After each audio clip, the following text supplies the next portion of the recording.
Welcome to Tank After Work. Now, without further ado, we're gonna turn this into this. Mind you, there are some bad camera angles and some low audio. Just be gentle because this is my first YouTube video, but I promise this is a very detailed guide on how to build the stand for the Fluval Siena 330, and let's bring you along for the ride. Please remember to like, share and subscribe. Now, without further ado, let's crack on.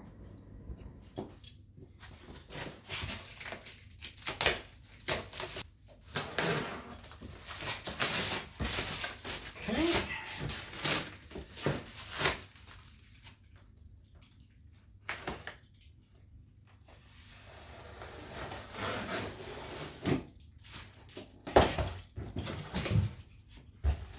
All right. A bit easy with the knife because the stand is right below the cardboard. Now, what this is just a build guide on how to build it. We're gonna address this frequently as we go along.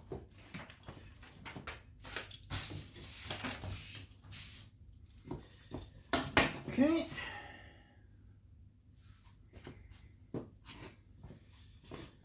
Now this here's the top.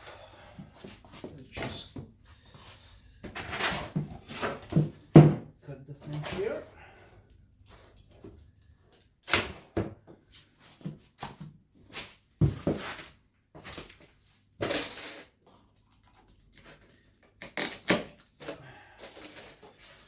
And I've got another box, a basket full of goodies.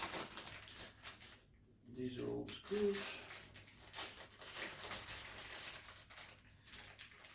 Okay, this is the concrete version. They didn't have the beach.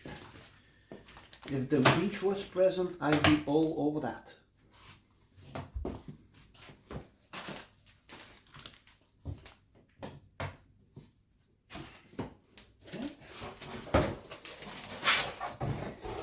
All right. Okay. Now, this is how the top is supposed to be. The interesting bit here is they have another piece slapped right above the top. This is to help it create that floating look of the tank. I really like that. Okay. Let's move that aside.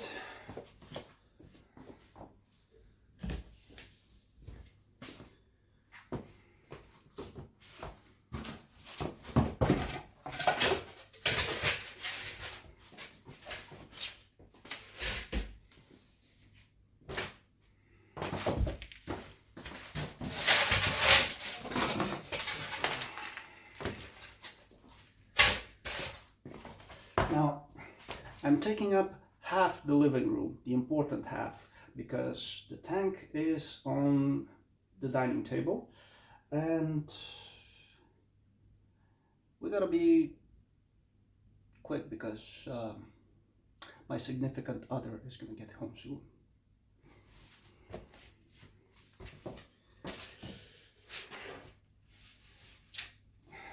Okay.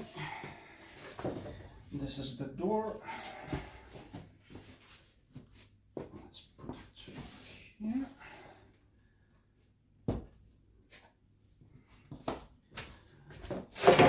This is the other door.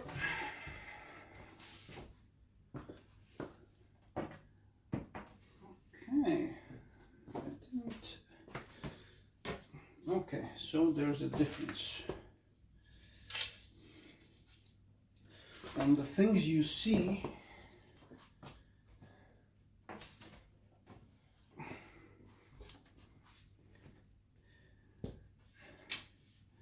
I'm going to show this later, but the edging here is thin because this is not seen, so they've skimped on that, but this is expected. And what is seen, they've used nice thick edging. Okay, it feels really nice.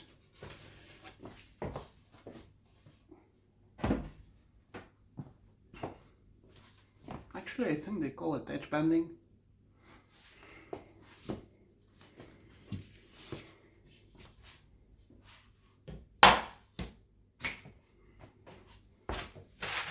Okay, this is your shelf that you stick on the door.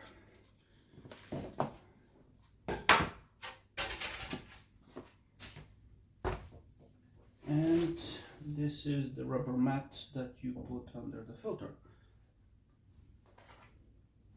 All right.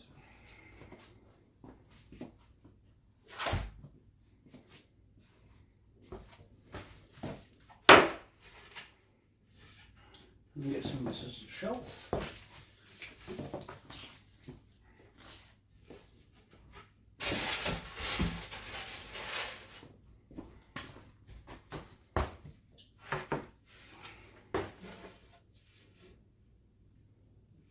This is a side. I'm gonna check which one. A little while. Nice pre-drilled holes.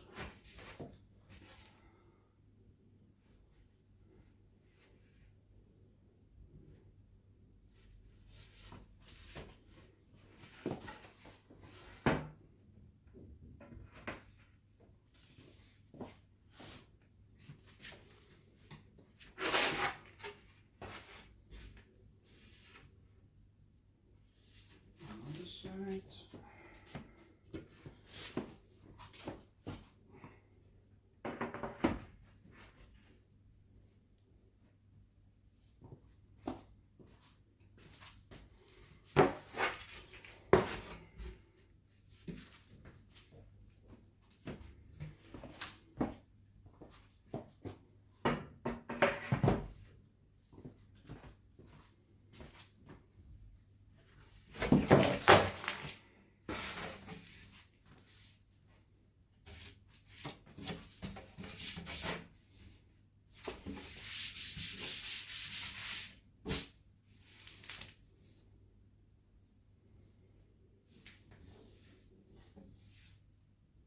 Actually, I think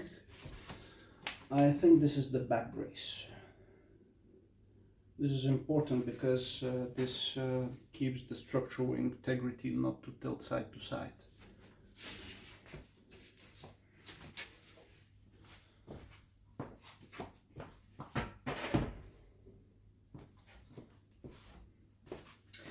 And I'm guessing this is the bottom. Can't be anything else. Yeah, that's the bottom. Just finger pushing the wood dowels is enough. They also suggest a hammer, but I don't think it's needed. If you manage to carry this thing, you can manage to push in a wood dowel. Now I'm using the box of chocolates for Valentine's Day, which the chocolates mysteriously disappeared after I shared some with the significant other, and I'm sticking to that story. Okay, we've got 4 in, 2 more to go.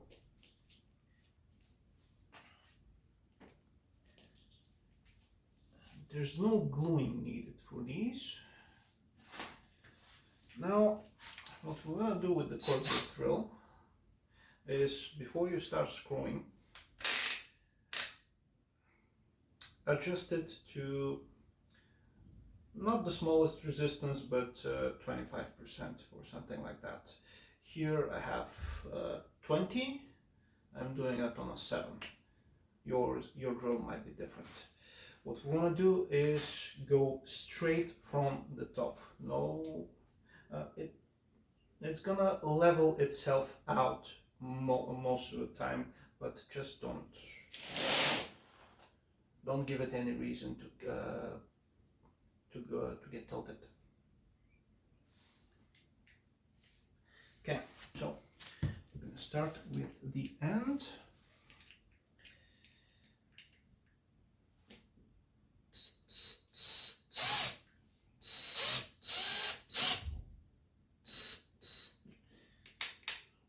maybe a 5.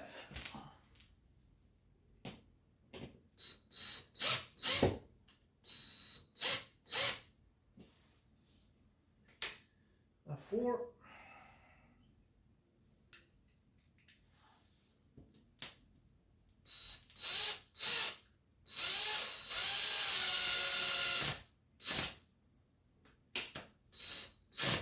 Okay, a 5.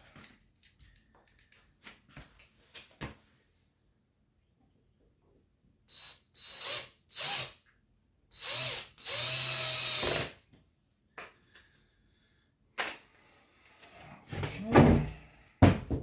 Let's bring you in a little closer. Quick camera adjustment, and let's keep going. All right, so we're gonna do this one.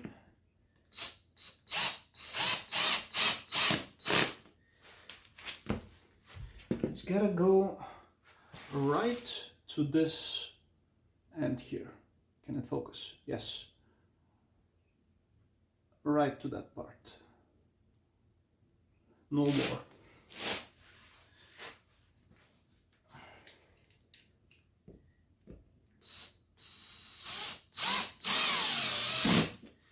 Just be gentle and easy on the trigger.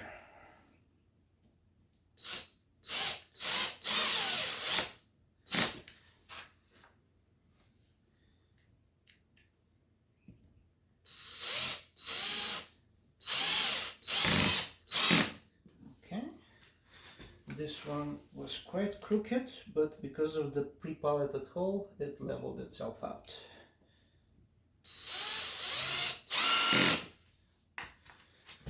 Okay, actually 3, I'm missing 1.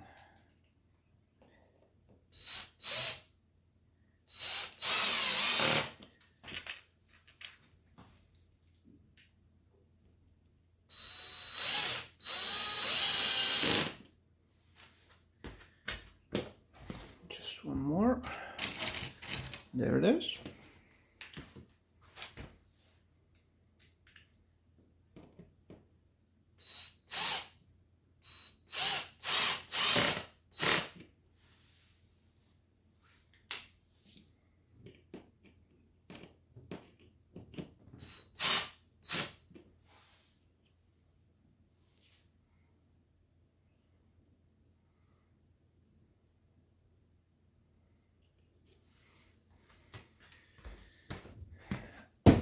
And that is the top done.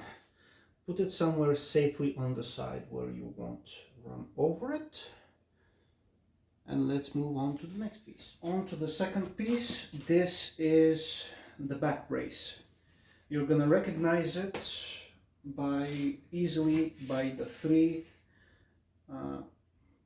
cam lock nut holes on each side, and the 5 holes on both of the short sides.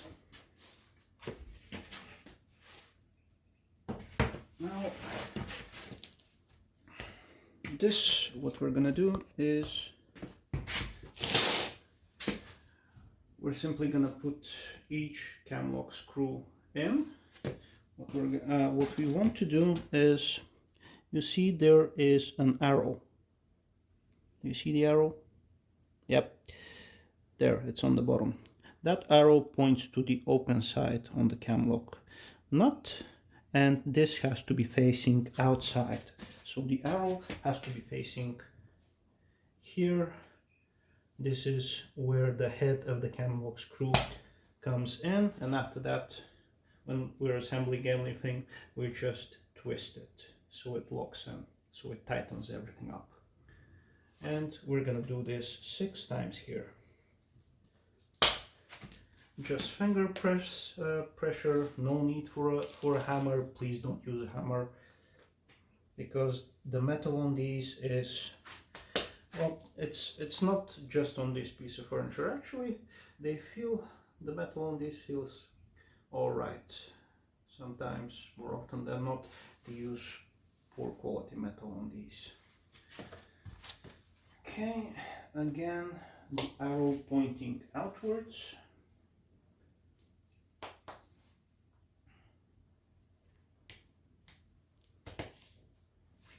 And we are done with this piece. We move it to the side. We're gonna do the sides. They only go one way because here one side has the holes for the shelf holders, the other one does not, because that's where the filter is going to be, so it doesn't have a shelf. And for this piece here, we're gonna use wood dowels, cam lock nuts, and screws. Over here at the front of it, we have two sets of holes. These are for the hinges, but those are going to be installed on the doors, and once we have the cabinet almost ready, we're going to screw in the doors.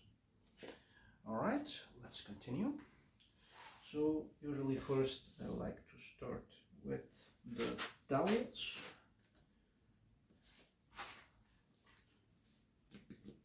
The dowels here are just two. We're gonna ignore that. Don't mistakenly screw in a cam lock screw here where the dowels are. You just want how many? 3 parts.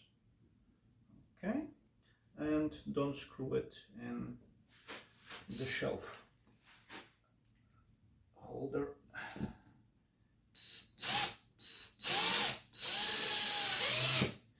Now the foil might chip a bit as you start screwing in the thread. Don't worry, every furniture piece of furniture that is using this type of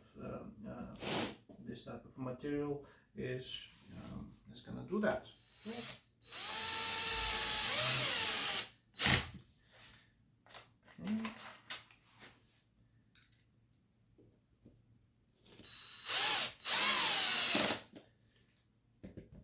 Okay, now for the cam lock nuts. Again, with the arrow pointing outwards.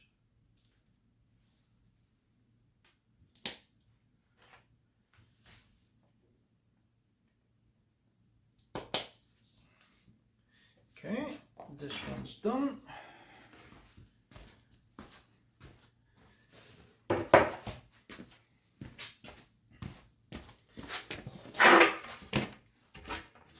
We're gonna do the same to the other side.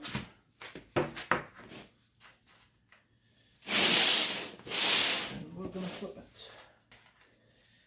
Okay, 2 dowels.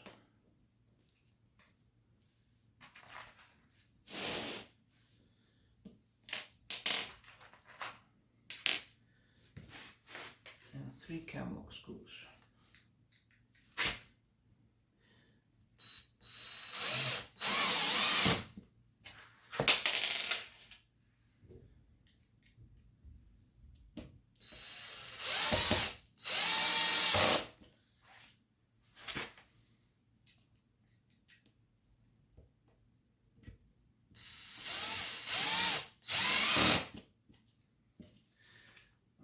Okay. Now for the cam lock nuts. Again 3. Move it to the side.